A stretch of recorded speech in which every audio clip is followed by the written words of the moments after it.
This video is brought to you by Midway USA. Support the channel by choosing Midway for your shooting and outdoor supplies.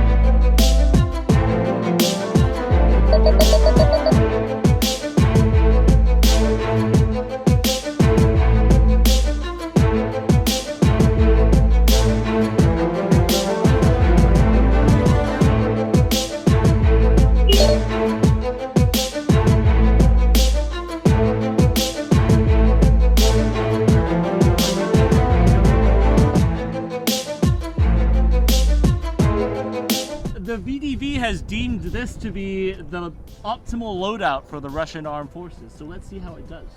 We're on at 150. Impact!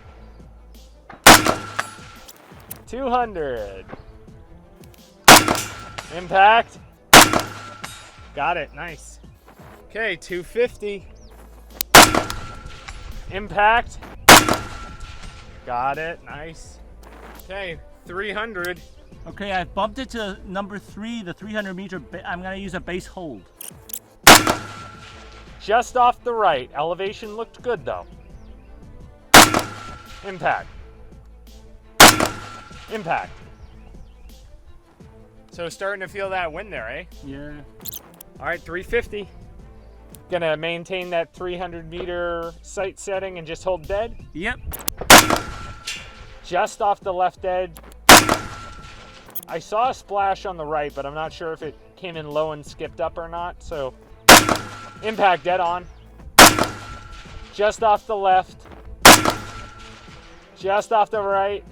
I think just off the right on that one too. Impact. Elevation was okay on those? Yeah, it was on like the lower third of the target, I'd say. Okay, so I was already aiming at the sort of the center higher. Okay, you're definitely going to need to go up then. Wind downrange shifted to a full value. Yeah, off the right there.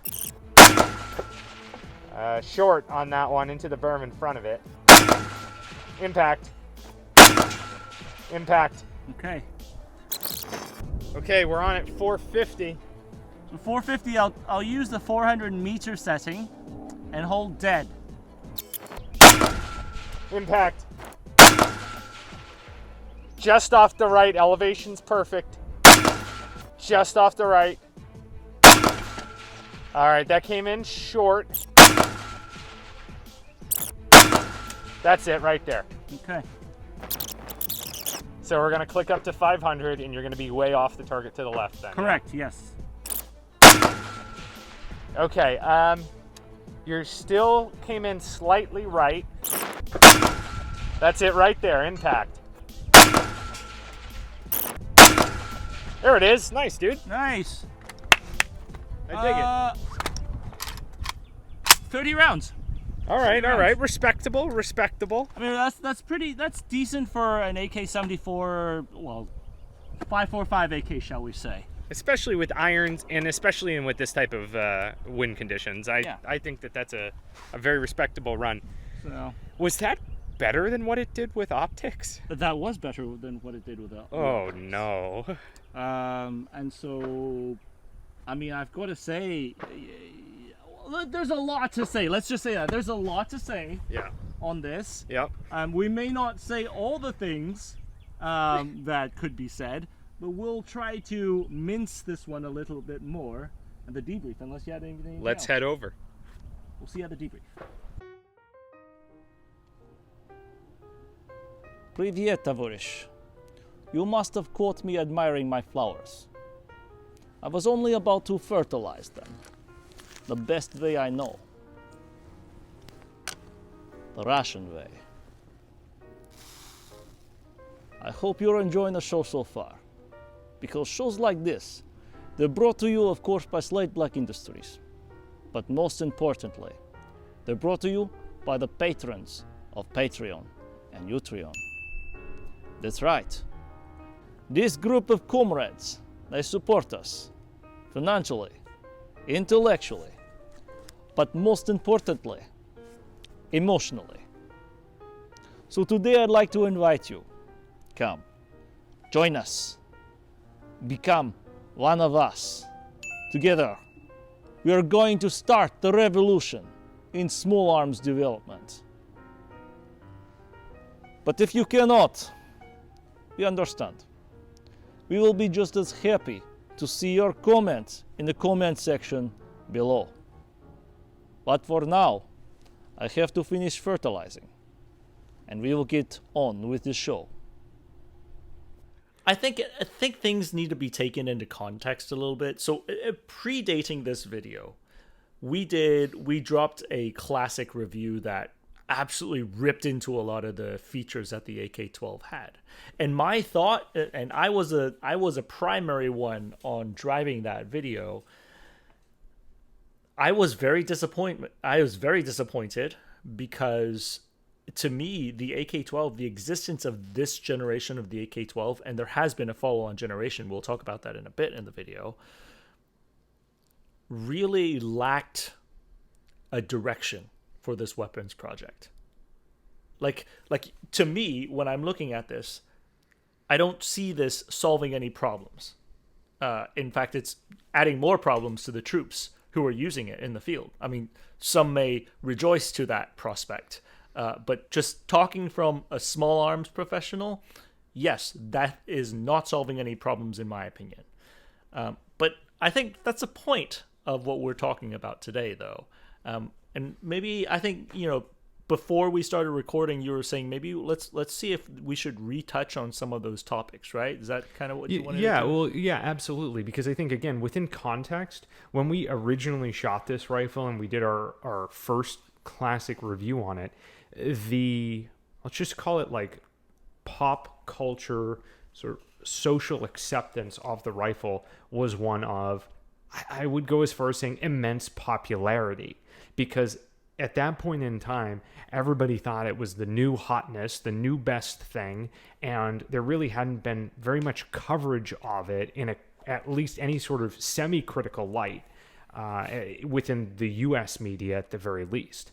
And so at that point in time, when we started shooting it, our expectation was high, and the reality just didn't meet that expectation, and it probably resulted in... It was a confusing session or series of sessions when we were shooting this, Henry. I specifically remember I'm shooting it, and we're going, yeah, this literally just feels like a stock AK-74. Like, this doesn't feel different, interesting. It hasn't solved any of the problems, and in some cases it has potentially created new ones. So let's look back a little bit in history here, Henry, and walk us through sort of the AK-74 starting in the early 90s with, I believe it was the M variant's release. Before I get into that, though, I do want to touch on what you were talking about, our disappointment. And sort of echoing back to, we just did the FNC earlier, and you told me about how much you were disappointed in the FNC, not because the core rifle was terrible per se for its era, but because of how it's been propped up in pop culture. Now, the AK-12, when we got into it, remember this was, I don't know, do you follow tanks? This was the era when the T-14 Armada was hitting the field. This was like the next generation tank that was like pushing well past what all the Western tanks were going to do, and the Russians knew their tanks. And then a T-14 like just kicks it on the parade field right around this time frame too. Like it stopped the drivetrain just stopped. That's kind of the same era the AK-12 came about. When the AK-12 came about, like the Zlobin AK-12, especially, this is the early AK-12 that was said to be too expensive, it was all over COD. It was all over pop culture. Everyone was thinking, wow, the Russians have this new Wunderwaffe. And Wunderwaffe is the right word because it's sort of like looking at the Sturmgewehr 44 back then. Mm-hmm. and not looking at the logistical challenges that the Wehrmacht had and could not supply ammunition to STG-44s in the front lines in World War II. So similar, but not the same, similar issues have transpired to the AK-12, I think, except I think the AK-12 is a little less necessary because the AK-74 exists. Right. Okay. Exactly. Now, let's jump back into what we were going to talk about, like the development of how we landed to the AK-12, right? I think we should start this sort of in the 90s when the AK-74M came on the scene. So the AK-74M and the AK-100 series really spearheaded the next generation of Kalashnikovs. And that next generation of Kalashnikovs wasn't really put forward because it was a huge step to eliminate wood furniture on a Kalashnikov. Like visually, yes, the sleek black furniture is shocking compared to the wood when it first rolled out. The biggest thing that I think the AK-100 series and the AK-74M had accomplished is, and we talk a lot about this in the AK-103 video, the classic review, Yes. was the fact that Mikhail Kalashnikov was able to decrease the amount of internal components required to manufacture to further simplify the manufacturing process to generate a larger catalog of rifles that covers 5.56, 7.6239, and 5.45 by 39. Henry, really quick, I want you to explain that just a little bit more because the way you said it may leave some people slightly confused. So it was a standardization of components, correct? Correct. Not that he removed components required for the operation of the rifle, but that across a number of different rifles with differing internal components, he was able to basically centralize all of those to a singular type of component that would work in each of the rifles. Fair? So the AK-100 series, outside of the barrel, the bolt, and the gas block, and to a lesser extent, the muzzle devices. Sure. Outside of those items, the rest of it's the same. Same trigger group, same receiver, same bolt carrier, same stock, same handguards. And you'll see that the AK-105 is just a difference of the gas block versus the AK-74M. Now, if you were to contrast that to the AK-S74, the AK-74N, the AK-S74U, all of those had a significantly greater amount of different components. You've got your rear trunnion for the fixed stock versus folding stock.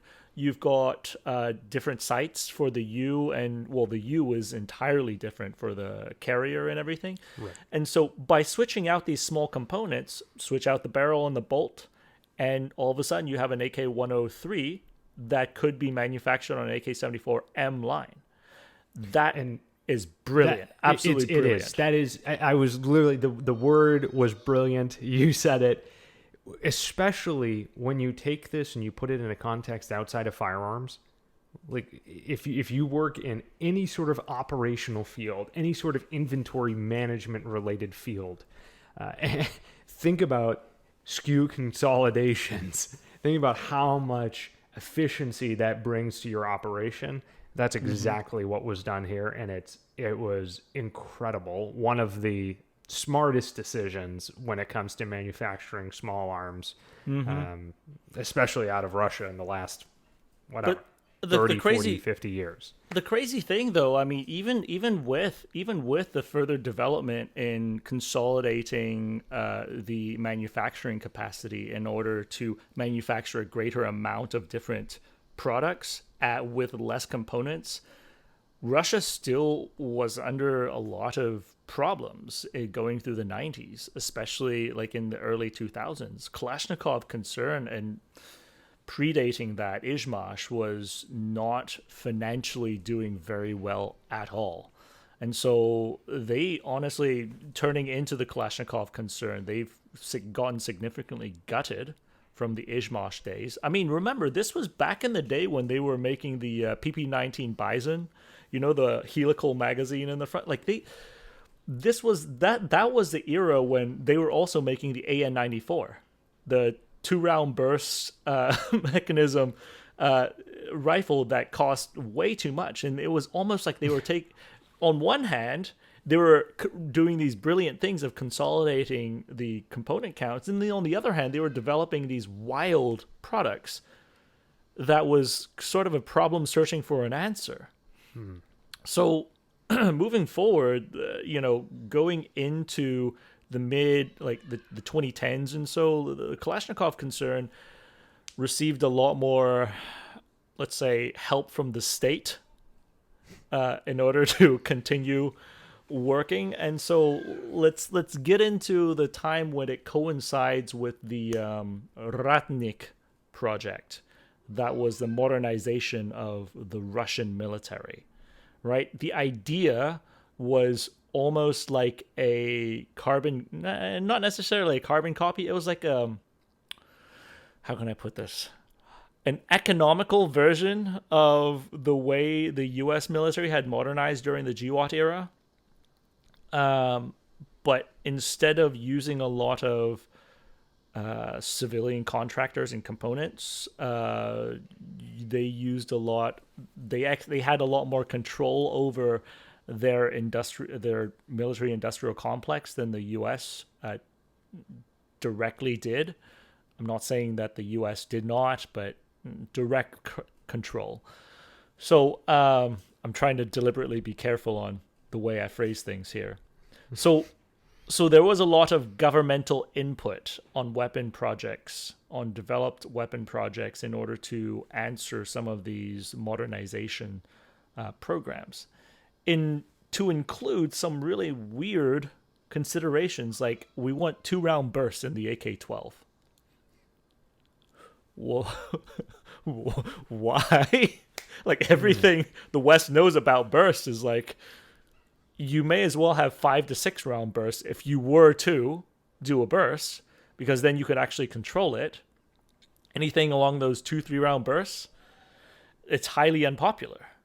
But that's a vestigial requirement, I would say, from the AN-94. Made fame for its 2-round bursts. The idea is that you can get both rounds in the same place to maximize shot hit count before the weapon recoil. But essentially, this is an AK-74 baseline system with much more recoil than the AN-94. So we saw a program really morph into, that looks great, but how can we make it cheaper? And then it started losing its direction in a sense that, okay, let's redo this, but why? You don't tell the engineers why. And of course, you come up with engineers trying to fix solutions that bureaucrats hand down to a problem that none of the soldiers in the field had ever brought up. I mean, this is one of those stories about the like a nightmare story of that engineering cycle that you always see in like memes and different engineering firms. Is it the U.S. Bradley that falls into this, or is it the Stryker? One of those. There's a whole movie about it. Sort of, yeah. So there's a movie on the Bradley, but that movie has largely been. It's Pentagon Wars. That movie has largely been.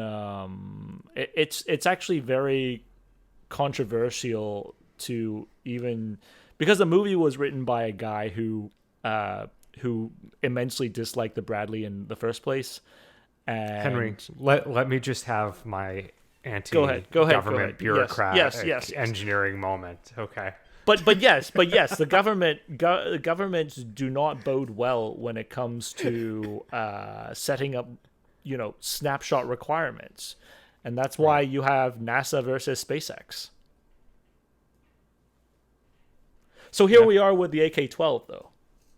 So let's then just quickly recap the handful of things that, frankly, we weren't fans of within the scope of the AK-12. And I'm going to kick this off with the first one being, I don't think, and we didn't necessarily outline this as a necessary problem with the AK-12 in our original classic review, but I'm going to start it here. Nothing that the AK-12 does the AK is materially better than the AK-74M. Yeah, every single thing. And that is the crux of my issue with the rifle. Like, it doesn't do anything materially better. The mags are cool. The mags have round indicators on them. Like, that's cool. But that's a separate development. You can use AK-12 mags in an AK-74. Yeah, but we'll give the AK-12 something. Okay, the mags. I mean, like, your P-mags are better than AK-12 mags, to be honest. But I digress. I digress on that. Yeah, we can go tip to butt and talk about some of the things crush through it here. Yeah, let's crush through it in the last few minutes here. So one of the things that one of the big things that I disliked about the AK-12 was the way they designed the gas system and let's say the muzzle device. I thought that the muzzle device was easy to trap corrosive ammunition. I thought the gas system was equally as easy to trap corrosive ammunition. Russia has a lot of corrosive ammunition. Despite Russia's latest munition productions to be non-corrosive, it never actively purged corrosive ammunition from their old stock. In the case of the AK-12, multiple nooks and crannies collect gunk, and it is significantly harder to clean the AK-12. Okay, so here we are with a field-stripped AK-12. Let's go over a few of the vulnerabilities for corrosive ammunition use on this particular model, and it's unique to the AK-12 series.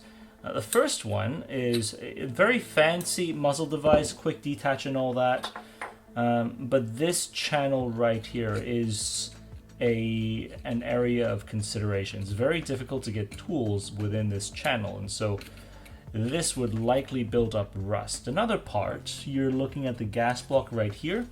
The issue with a gas system is that this is non-detachable. You'll see it's welded in right here.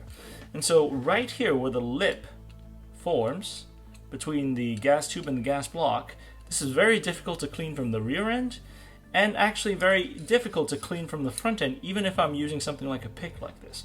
There's a secondary channel on the inside right around here that could be difficult to get small tools into, but you've got a small pick that comes in your cleaning kit. In fact, if you look at the new version of the AK-12 or on the videos that Kalashnikov Concern had released on the AK-12, you can see a little bit of rust in their showroom example AK-12. Oh no. That is likely caused by corrosive ammunition. Disastrous. So let's move back a little bit. So the barrel, essentially not much of a change it's the same manufacturing process. Let's think about the handguard and the lack of a stable rail system. It's still a squishy handguard. Where the rear sight should be, the rear sight has not been relocated and is still on the dust cover, which I think some of the arguments is, well, when we did the dust cover zero test, I used a 10x scope, which would be heavier than most of the optics that the AK-12 would use. Fine. I would still say, though, even if it doesn't lose zero with just the iron sights on top, you use it the way the Russian army uses weapon systems. Give it 5-10 years, or a war in Ukraine, and come back to me and tell me if there's a zero shift. That's true of probably any conventional force, right? Like, but especially the Russian army. I will say that, especially the way the Russian army uses those things. Yeah, it's if a design is just if it's a design that a 2-pound scope could shift upon firing, it's a design that leaves itself open to shifting. Just a little bit of background here then. And this is not just on the AK-12. This has been a commentary on dust cover top rails on any Kalashnikov platform that I've handled or messed with going back, I don't know, into the early 2000s. There's always been commentary that dust cover top rails don't hold zero particularly well. I've never necessarily seen a direct shift with quality. Like the Texas Weapon Systems one is the one that in the US is probably, like, I would say is the standard at this point. Some of their earlier gen stuff, I heard those reports on. We have in inventory several of their Gen 3, I think it is. Never seen that shift or move a zero. Not seen the Zenico one shift or move a zero. Does it mean that it can't? No, of course not. Haven't seen it personally. But the idea is that if you put just a red dot on it, or just use the iron sights, that there isn't enough mass there to actually cause it to shift or to move. Whereas if you put a full magnified optic, you can actually have so much weight there that through the recoil of the gun and the movement of the gun and banging the gun around and having this large object attached to the dust cover, you can actually shift the dust cover because there's more mass there. And in doing so, you lose the zero. But my point isn't even that. This is the AK-12 iron sight video. My point is, if you are on iron sights, you do not want to leave that level of uncertainty in your main weapon system. So my point is, yeah, okay, you could put a dust cover mount onto a Zenicoed out Kalashnikov, but in the case but your fails, irons still function. I'm with you. Rip Your it irons off. are still Yeah. there. Yeah. So that's my point. My point isn't that dust cover mounts are all great or cannot be made great. My point is that they mounted the iron sights on the dust cover, and the new version of AK-12s, the iron sights still on the dust cover. They just changed the way they work. To that point, like, there's a question, which is, are the new AK-12 dust covers supposedly not shifting? Like, is that the case?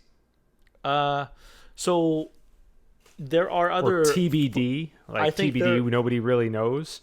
I mean, at this point, your guess is as good as mine, unless you. So have to that point, then, connections. Henry, to that point, like the whole concept behind, like, well, historically, the dust cover components that were used for optics mounting, like, yeah, like maybe they could or couldn't hold zero. You would think then that if you were manufacturing one from ground up with an integrated top rail, that you would account for the manufacturing requirements to ensure that it didn't do what allegedly some of the previous aftermarket versions did on the old AK-74s. And that didn't happen either. What I would at the very least do is to add like a little small nub of an emergency iron sight on the rear side, where the old rear sight block would be. At the very least. And that's not for a military rifle. I'm not talking about for a civilian-centric rifle. I'm talking about specific for a military rifle. That, especially when you see, VDV paratroopers freaking dropping into Ukraine with a slick top, no optic AK-12. Yeah, exactly. That's even more shocking and surprising. It's like, why did we put this there and do these things if we weren't even going to utilize them? Like, what was the final main bit that we drew issue with was the folding mechanism, right? Which I believe they've actually, the folding mechanism, the way I saw back then, it wouldn't fully fold in and it would get stuck on straps. And people are like, oh, you've never been in a BMP, so you don't know there's no straps in a BMP. Just straps all over your webbing. I mean, like, it's not just a BMP that you could get stuck on. But the point isn't the point is that folding stock, instead of like the AKMs, you had a latch in the front. Or the AK-74, you had a latch in the front that would hold the stock really tight to the side of the receiver. The downside of that is that it deleted the optic rail for you to fold anything. I understand what they're trying to do here. They're trying to have it fold, but then at the same time, they already deleted the optic rail on the side. So if you had the AK-12 type of folding stock and you had a side mounting optic rail as a secondary to the dust cover, which you have a lot of components that could slip onto the side mounting, receiver mount, that would still solve the problem. But they took the worst of both worlds in having a stock without the front latch, but then they still had no way of pinning any optics on the side that would not lose zero. But going back to that, they did fix the stock being, because the reason I complain about it is that because the stock would leave a gap, it wouldn't lock all the way tight. Yeah. Evidently, they put like a ratchet system for it to ratchet all the way shut now. So nice, smart. So I think the stock was one of the things that they revisited. So, but still, like all things considered, the stock is probably the easiest item to fix with aftermarket parts of the AK-74M. If you really wanted to, like literally just drop a plate and screw a car stock and you would do the same thing with a Magpul stock. Yeah, like there you have it. And if you're sitting here going, well, you guys haven't talked a whole lot about the actual shooting on the day or the run, it's because frankly, like, it shoots like an AK. Shoots like an AK-74. Yeah, shoots like an AK-74. It's like there's not a whole lot to talk about. It's just very vanilla in that respect. It's fine. It's good. I mean, it works. Did the actual AK-74, I think, it shot almost the same round count as the AK-12 with irons. Yeah, I mean, like within a margin of error that was reasonable, right? Now, one thing I know that some people would bring up is that, oh, well, you guys aren't using the true Izhmash 5.45 barrel. Having shot a good amount of Kalashnikovs and specifically put them on paper to accuracy test, actually using an American barrel is an advantage over using the Izhmash barrel or the Cold War era AK-74 barrel. Yep. I get it. Like, purists would be very upset with that because that is the precious... And I have a few that have the original barrels, and I love them.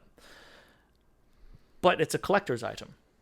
It doesn't mean that Cold War USSR technology is better than 2020 United States commercial barrel technology. Yeah, so, at least not when it comes to just raw actual performance, right? In fact, you have a PSA 74 that outshoots all of our AKs. Yeah, I think it almost shot sub 2 inches or something like that. Yeah. So when guys come in, they say, oh, you know, it's not the original barrel. I mean, that's actually supposed to make it better that it's using a modern American barrel, if you were to make that argument. But I digress. I'm just trying to cover some of these bases of comments of, you know, what people would say out there. Yep. Well, so there you have it. I mean, that was the AK-12 with iron sights. A perfectly fine, reasonable run on a rifle, which is generally speaking, like relatively fine for a rifle, but was a massive missed opportunity that could have been, theoretically, so much more than it actually was, and instead it just turned out to be like a probably worse version than a slightly aftermarketed AK-74M. Let me tie this with a bow to reference the AK-100 series that we talked about before. So the AK-74M, the AK-100 series, 101, 102, 103, etc., that was a massive step forward for the Russian small arms industry. By decreasing skew, it had a purpose for development. It was to make things more efficient. The AK-12 was none of that. It was a weapons program that, looking at the final product, I still think it is a weapon program that was developed without a clear-cut process. In fact, it looks like the engineers who were developing individual parts of the rifles were not talking to each other one bit and did not know what the other parts of the rifles were supposed to accomplish. And there you have it.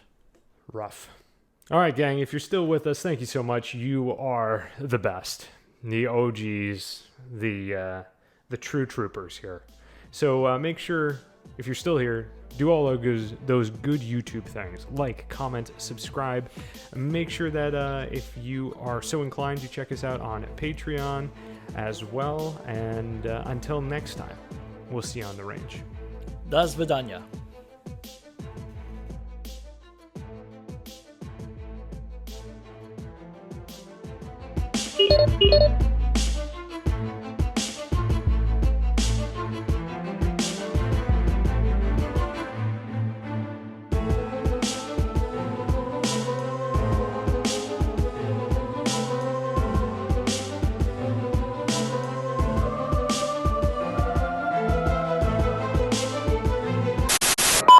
716, this is Steel Knight 6, 4 Vic, 8 packs, REDCON 1, green to green. How copy, over? Steel Knight 6, this is 716, roger, over. 16, Steel Knight 1, 1 pack, green, green, over. This is 716, roger, over. 16, Steel Knight 2, 1 Victor, 2 packs, REDCON 1.